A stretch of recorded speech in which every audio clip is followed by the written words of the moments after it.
Olá, guerreiros! Muitos jovens estão ficando completamente loucos. E não é uma piadinha da minha parte, eu não tô sendo irônico, pelo contrário, é algo gravíssimo, já que muitos desses jovens estão começando a sofrer de doenças psiquiátricas seríssimas.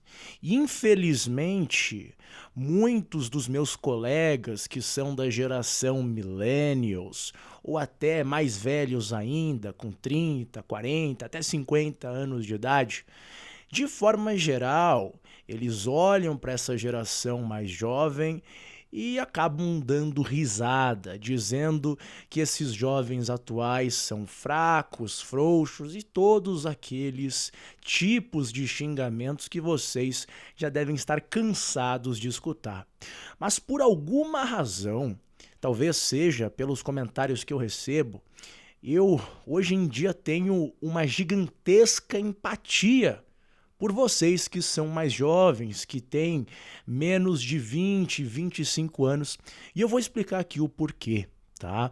Por mais que alguns digam que o número de pessoas sofrendo de tais distúrbios mentais aumentou porque agora nós conseguimos diagnosticar mais pessoas, eu ainda acho que muitas estão sofrendo esses problemas, estão ficando literalmente insanas por conta do que está acontecendo agora. Então, vamos conversar sobre isso, meus queridos. Eu tenho que admitir aqui do meu coração mesmo, tá? Não é prepotência minha, não é arrogância a ponto de dizer que a minha geração era melhor, porque eu não acho que é esse o caso. Existem indivíduos e indivíduos. Agora, eu preciso aqui deixar algo muito claro. Eu tenho dó de vocês que não viveram no mundo antes da internet. O que eu quero dizer com isso? Meus caros, mais ou menos lá em 2012, 2013, 2014, as coisas começaram a mudar brutalmente. Não só nas próprias postagens de redes sociais, mas até na vida real. A forma como as amizades se desenvolveram, o que as pessoas falavam, por exemplo, na classe de aula, como que as pessoas enxergavam os colegas, que às vezes discordavam das próprias ideias, tudo isso era muito diferente. E até aqueles que são mais velhos estão esquecendo disso. Mas eu não esqueci e eu vou aqui descrever para vocês. De novo, não significa que a minha geração era muito melhor ou que aquele contexto era muito melhor. Hoje em dia existem vantagens, sim. Por exemplo, hoje em dia você pode pegar um Uber, né? Você pode pegar um Rappi, você tem várias tecnologias que não existiam naquela época. Mas eu vou aqui descrever aqui algumas coisas que, olha, me faz ter saudade daquele tempo. E se você não viveu isso, ou se viveu num tempo da tua vida em que você era muito jovem, você não sabe o quão importante é a conexão humana. E a gente já chega nesse ponto. Mas naquela época, e quem é mais velho pode aqui deixar nos comentários abaixo a própria experiência, algum tempo atrás, as pessoas, mesmo que tivessem opiniões diferentes, elas não ficavam bloqueando umas às outras, elas não ficavam xingando histericamente familiares por conta de política, elas não moviam as próprias palavras na direção de uma ideologia em particular.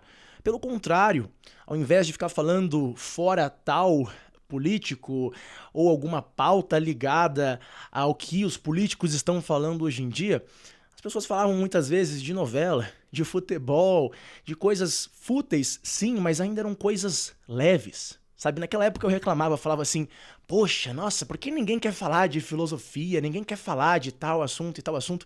Hoje eu olho pra trás e eu falo, caramba, que saudade daquele tempo em que a gente podia ter um ar mais leve entre as relações entre as pessoas, sabe? E eu falo isso especialmente na escola, porque meus colegas eram uma coisa absurda. Tinha gente de todos os clubinhos e tribos que conseguiam viver entre si, entendeu? Isso já é o suficiente, não precisa ser grandes amigos, mas, sabe, tinha o emo, tinha o gótico, tinha o ateu, o cristão, o roqueiro, o skatista, o maconheiro, e assim, eles conviviam sem ter ódio entre eles, sabe? Isso era algo real.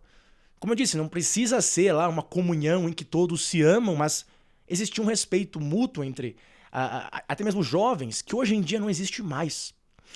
E pelo contrário, o que eu acho que é uma das razões que tantos jovens ficam ansiosos hoje em dia, especialmente, mas até deprimidos, é essa pressão constante no psicológico de que, nossa, eu vou falar aqui alguma coisa que vai magoar a pessoa, que vai fazer ela ficar com raiva minha porque ela tem uma opinião diferente da minha. Sabe, eu acho que a melhor posição pra você entender isso é perguntar pra um motorista de Uber como ele se sente conversando com uma pessoa que acabou de entrar no Uber dele, né? Muitos já me disseram que, assim, eles têm medo de entrar em qualquer coisa que chegue perto de religião, às vezes até falar fique com Deus, que às vezes é algo quase que involuntário pra alguns, né? Você chega e fala, fica com Deus, né? Alguns já me disseram que tem gente que fica brava, que fica ofendida e tal. Mas não só nisso, assim, até conversa que, entre aspas, seria fútil, igual a mulher tá falando às vezes de uma coisa errada que aconteceu no relacionamento dela, o cara dá uma opinião, e aí a mulher já chama ele de machista, quer colocar nas redes sociais, enfim. O ponto é meus queridos, as relações humanas hoje em dia, elas estão muito, sabe, amargas. Qualquer coisinha a pessoa já tem raiva tua, sabe? E vejam que as redes sociais, elas, de uma certa forma, não é que elas impõem isso, mas elas beneficiam as pessoas que agem dessa forma. Por exemplo, eu vou falar aqui desse meu próprio canal, certo? Eu vou falar que, assim, o meu sonho seria que tivessem pessoas de todas as ideologias possíveis me escutando. De verdade mesmo. Sabe, alguns ficaram com raiva minha só de escutar isso, mas é a forma como eu sou. Sabe, eu não quero falar só pra um clubinho. Eu não quero, porque se eu estivesse fazendo isso, seria um quê? Um culto? Eu não quero ser um cara que é dono de um culto. Eu não quero ser um desses gurus que chega e depois fala assim, ó, toma esse chazinho aqui, todo mundo toma, o cara mata todo mundo lá. Não gosto dessas coisas, cara. Tenho medo dessas seitas e tal. Não gosto. Não gosto. Eu gosto de falar com todo mundo, cara. Entendeu? O cara pode até discordar de mim aqui, ali e tal. Mas se eu consigo, às vezes, estabelecer um diálogo, eu falo, pô, né? A verdade se encontra aí no meio a meio, muitas vezes. A gente não tem toda a verdade. Eu aqui, eu sempre admito. Eu não sou Deus pra ter acesso à omnisciência nem nada disso. Agora, na internet não é assim que funciona. Você, como youtuber, por exemplo, você quer crescer, cara, é só você falar sobre as mesmas coisas, usando a mesma narrativa, os mesmos argumentos, as mesmas opiniões. Se você fugir um pouquinho daquilo que a sua audiência está acostumada, os caras já brigam contigo.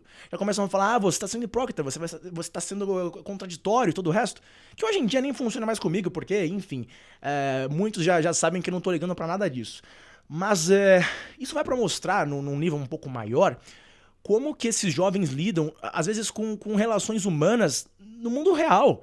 Sabe, o cara fica com medo às vezes de falar alguma coisa, assim como o youtuber às vezes fica com medo de falar alguma coisa que magoaria a audiência. Só que no caso de um garotinho aí de 15, 16 anos de idade, é de falar alguma coisa que o coleguinha vai ficar com o ego ferido. Aí não, eu vou bloquear aqui meu coleguinha porque ele falou mal do Xbox e eu gosto do, sei lá, PlayStation, né, que chama.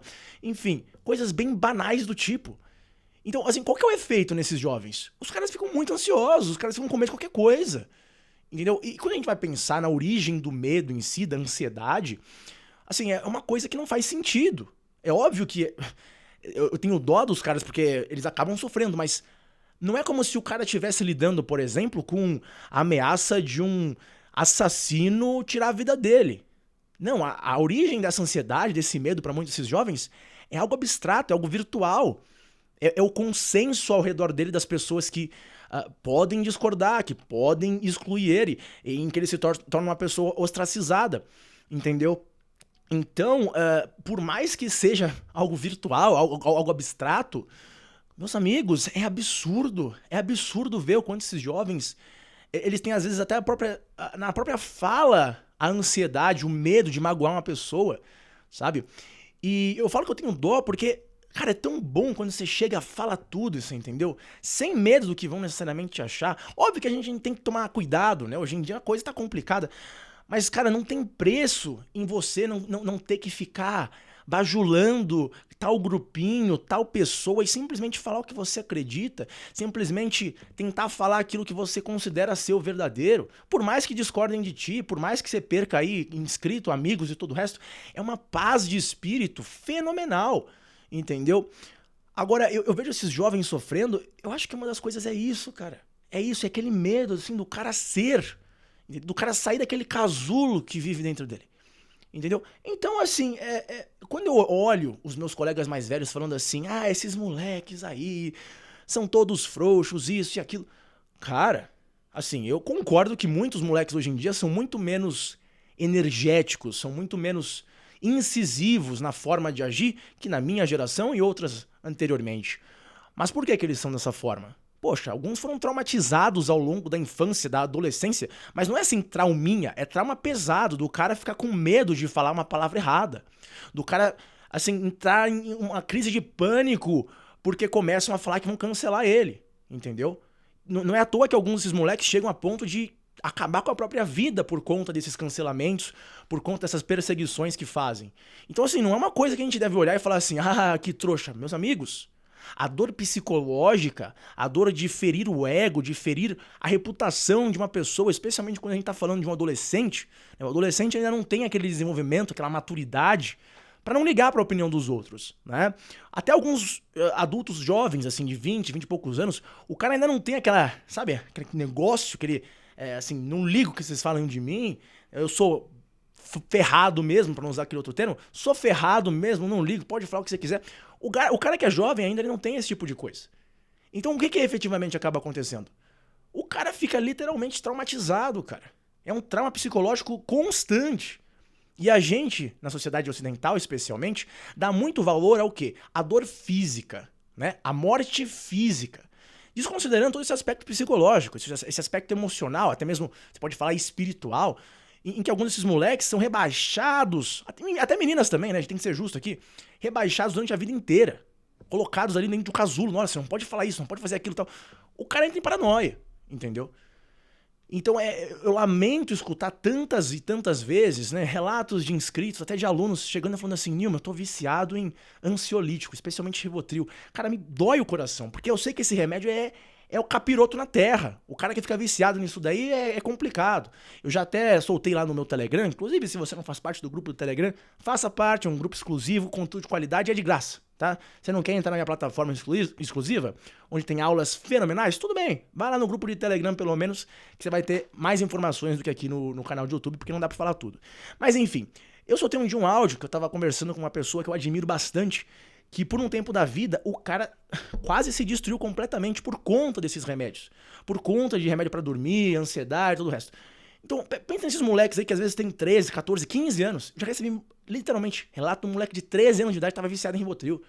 Pelo amor de Deus, assim, é uma coisa... É asqueroso ver uma coisa dessas. Assim, não por conta do garoto, que não tem culpa, né? Às vezes nem os pais, mas é asqueroso ver na nossa sociedade algo do tipo acontecer. Um garoto desse devia estar brincando, feliz, entendeu? Sem se preocupar com o que os outros vão pensar, com o que os outros vão dizer dele. Mas hoje em dia as relações humanas elas estão tão amargas, tá? E não é só na escola, é em todos os lugares, meus amigos. São todos os lugares. Que é inacreditável o desastre psicológico que a gente está criando nesses garotos. E garotas também.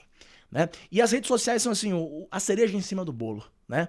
A vaidade, a busca da tal ostentação por parte das garotas, da vaidade extremamente mentirosa muitas vezes. Tudo isso então, nossa senhora, aí que leva realmente pro fundo do poço, né, meus queridos? Muita gente sofrendo aí de distúrbios alimentares, gente sofrendo de depressão porque acredita que não presta, que não é bom o suficiente. Então, meus amigos, eu vou falar pra vocês, olha, a tecnologia que nós temos hoje em dia ela é muito mais avançada do que a de 10 anos atrás. Mas eu digo a vocês o seguinte, trabalhando com isso, tá? Eu ganhei dinheiro com essa tecnologia que existe hoje em dia. Mas eu tenho que admitir, olha, eu já falei algumas vezes isso.